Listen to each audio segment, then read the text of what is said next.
ሰላም ጥዕና ሃበልና ክብራት ተኸታተልትና ሓሳባውያን ወርልድ ኣብ ኣዲስ ኣበባ ዘሰንብድ ቅትለት ፈጺሙ ዝተሰወረ ጥርጥር ብዝተዋደደ ስርሒት ፖሊስ ኣብ ትሕቲ ቀይዲ ኣትዩ። ኣብ ርእሰ ከተማ ኣዲስ ኣበባ ከቢድ ገበን ተፈጺሙ ተባሂሉ ዝድለ ዝነበረ ጥርጥር ፖሊስ ዞባ ጉራጌን ኮሚሽን ፖሊስ ኣዲስ ኣበባን ብዘካየድዎ ሓበራዊ ዝተዋደደ ስርሒት ትማሊ ኣብ ትሕቲ ቀይዲ ውዒሉ ኣሎ። እዚ ሰንበደ ገበን ዝተፈጸመ ብዕለት 12 ሚያዝያ 2018 ዓመተ ምህረት ለይቲ ኣብ ከተማ ኣዲስ ኣበባ ክፍለ ከተማ ኮልፌ ቀራኒዮ ወረዳ 01 ከባቢ ኣየር ጤና ኣብ ዝርከብ መኖርያ ቤት ከም ሓበሬታ ፖሊስ ኣቶ ደሳለኝ ሽመልስ ዝተባሃለ ጥርጡር ኣብ ቤት መደቀሲኡ ኣብ ልዕሊ በዓልቲ ቤቱ ከቢድ ገበናዊ ተግባር ፈጺሙ። እቲ ጥርጡር ነታ ነባሪት ከተማ ኣዲስ ኣበባን ዓደ ወዱን ዝነበረት መንእሰይ ኣለሚት ሸጋው ከም ዝቀተላ ፖሊስ ብወግዒ ኣፍሊጡ ኣሎ።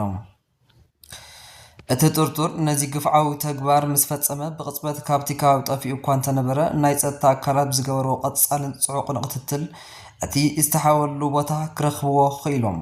ኮሚሽን ፖሊስ ኣዲስ ኣበባ ነቲ ጥርጡር ንምሓዝ ምስ ዝተፈላለዩ ኣካላት ጸጥታ ሓበሬታ ክላወፅ ጸኒሑ እዩ። ብመሰረት እዚ ድማ ትማሊ ዕለት 13 ግንቦት 2018 ዓመተ ምህረት ኣብ ዞባ ጉራጌ ማእኸል ወረዳ ገደባና ኩታሬዝ ወለነ ኣብ ዝኾነ ከተማ ኣምባ ኣባላት ቤት ጽሕፈት ፖሊስ ወለነ ምስ ፖሊስ ኣዲስ ኣበባ ብምውሃድ ብዝገበርዎ ዕውት ስርሒት ነቲ ጥርጡር ካብ ዝተሓበአሉ ቦታ ኣብ ትሕቲ ቀይዲ ከእትዎ ኺኢሎም ኣለዉ።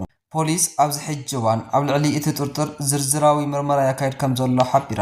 ናይ ዓለምና ሱሙይ ቲክቶከር ዲላን ፔጅ ኣብ ምድሪ ቀደምቲ ኢትዮጵያ ሓድሽ ምዕራፍ ብቕልጡፍ ናይ ዜና ኣቀራርባ ስልቱ ናይ ዓለም መንእሰያት ልቢ ዝሰረቐ ኣብ መድረኽ ቲክቶክ ልዕሊ 19 ሚልዮን ሰዓብቲ ብምፍራይ ቀዳማይ ጽልዋ ፈጣሪ ዝኾነ ሱሙይ ናይ ትሕዝቶ ፈጣሪ ዲላን ፔጅ ብኣካል ኣብ ምድሪ ቀደምቲ ኢትዮጵያ በፂሑ ኣሎ። ኣብ መዓልታዊ ናይ ሚልዮናት ስልኪ ስክሪን ዝኽሰት ዲላን ሎሚ ኣብ ጎደናታት ኣዲስ ኣበባ ይርከብ። ምስቲ ውሩይ ኢትዮጵያዊ ናይ ትሕዝቶ ፈጣሪ ኣዶናይ ብምዃን ናብ መዲና ኣዲስ ኣበባ ዝኣተወ ዲላን እዚ ናብ ኢትዮጵያ ክምፅእ ናይ ፈላሙ ክኸውን ከሎ ብጽባቐን ኣቀባብላት እቲ ከተማ ኣዝዩ ከም ዝተደነቐን ዓብዪ ሓጎስ ከም ዝሰምዖን ገሊጹ። ዲላን ፔጅ ንኢትዮጵያ ሓድሽ ኣይኮነን፣ ኢትዮጵያ እውን ንዑ ሓዳስ ኣይኮነትን። እዚ ኣህጉራዊ ዲጂታል ጋዜጠኛ ብዛዕባ ኢትዮጵያ ሓያል ኣወንታውን ሓቀኛን ትሕዝቶን ንማሕበረሰብ ዓለም ብምቕራብ ይፍለጥ። ብፍላይ ድማ መላእ ህዝቢ ኢትዮጵያ ብሃንቀውታ ይጽበዮ ኣብ ዝነበረሉ እዋን ምረቓ ዓብዪ ናይ ህዳሴ ግድብ ዲላን ንዓለም ዘቕርቦ ጸብጻብ ዘይርሳዕ ነይሩ። ናይ ኢትዮጵያ ዓብዪ ህዝባዊ ሓጎስን ስምዒትን ሓድነትን ኣብቲ ናይ ዜና ፕሮጀክት ዘካተተ ዲላን እቲ ግድብ ብናይ ወፃኢ ሓገዝ ዘይኮነስ ብረሃፅ ኢትዮጵያውያን ብህዝባዊ ቦንድን ዝተሃነፀ ምዃኑ ንዓለም ብምጉላሕ ናይቲ ሃገር ሓቂ መስኪር እዩ። ነቲ ታሪካዊ ኣጋጣሚ ህይወት ሚልዮናት ሰባት ዝቐየረ ናይ ኣፍሪቃ ናይ ብርሃን ተስፋ ብምባል ንዓለም ዘላለየ እዚ ጸብጻቡ ብቢልዮናት ዝቑጸሩ ናይ ወፃኢ ሃገራት ዜጋታት ብዛዕባ እቲ ግድብ ዝነበሮም ናይ ተዛብዓ ረኣያ ዝቐየረ ዓብዪ ናይ ዲጂታል ዲፕሎማሲ ስራሕ ነይሩ። ሕዚ ድማ እንሆዚ ዓብዪ ስብዕና ኣብዛ ምድሪ መፅኡ ኣሎ። ናይ ዲላን ፔጅ ናይ ኢትዮጵያ ምምፃእ ተራ ዑደት ኣይኮነን። እዚ ንምንቅስቓስ ቱሪዝም ሃገርና ንዓወት ዲጂታል ዲፕሎማሲና ከምኡ እውን ናይ ኢትዮጵያ ሓቀኛ መልክዕ ንዓለም ንምርኣይ ዓብዪ ወርቃዊ ዕድል እዩ።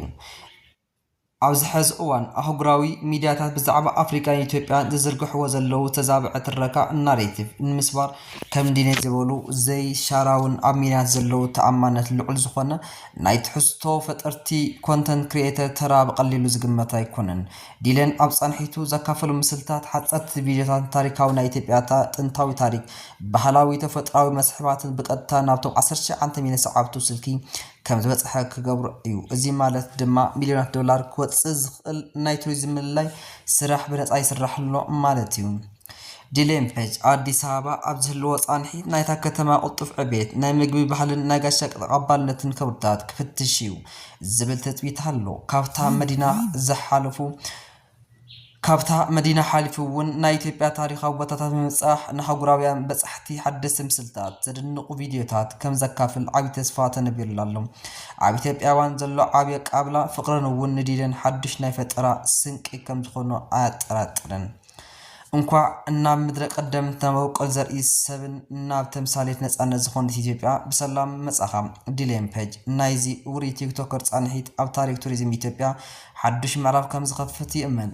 ክቡራት ተዓዘብትና ናይ ዲላን ፔጅ ናይ ኢትዮጵያ ጻንሒት እንታይ ነገራት ከጠቓልል ይኽእል ይኸውን? እናቱ ምምጻእኸ ኣብ ሃገርና ቱሪዝም እንታይ ዓይነት ጽልዋ ክህልዎ እዩ? ናታትኩም ርእይቶ ኣብ ታሕቲ ኣብ ኮሜንት ጻሓፉልና። ንቻናልና ሓዲስ ዝኾንኩም ሳብስክራይብን ላይክን ብምግባር ከይትርስዑ። ብሰባውያን ወርልድ ዝተዳለወ ጸብጻብ ኣቕሪበልኩም ሰላም